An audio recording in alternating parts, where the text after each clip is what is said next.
Hello friends, welcome back to my channel.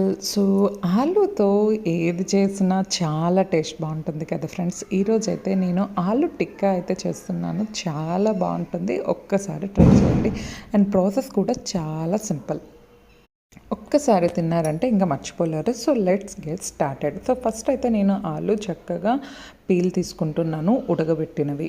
So నేను ఈ విధంగా కట్ చేసుకొని ఉడకబెట్టుకున్నాను, సో దట్ చక్కగా ఉడికిపోతుంది అని. మనం గుట్టగా ఆలులను ఉడకబెట్టేస్తే లోపల పచ్చిగా ఉండిపోతుంది కాబట్టి ముక్కలు ముక్కలుగా చేసుకొని చక్కగా మనం ఉడకబెట్టుకోవాలి. సో ఆల్మోస్ట్ 3 హై ఫ్లేమ్లో వెజిల్స్ ఇస్తే సరిపోతుంది. ఇంకా సో సన్నగా తరిగిన ఆనియన్ ముక్కలు అండ్ పచ్చిమిర్చి, సన్నగా తరిగిన పచ్చిమిర్చి ఇవన్నీ వేసుకొని తగినంత ఉప్పు, కారం అండ్ చాట్ మసాలా కూడా నేనైతే వేసుకుంటున్నాను. చాట్ మసాలా వేయడం వల్ల ఒక ఫ్లేవర్ అనేది వస్తుంది, టేస్ట్ ఇంకా బాగుంటుంది.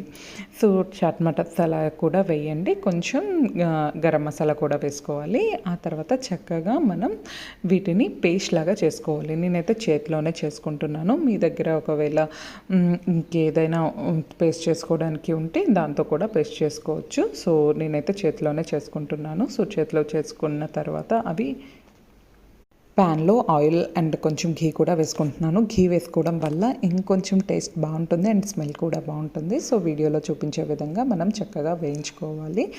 తర్వాత మనం ఈ విధంగా వేసుకున్న తర్వాత మనం స్లోగా తిప్పుకోవాలి, ఇరిగిపోకుండా. ఇంకా అంతే, టేస్టీగా ఉంటుంది. సాంబార్లో కానీ పప్పుచారులో కానీ చాలా బాగుంటుంది. ఒక్కసారి ట్రై చేయండి.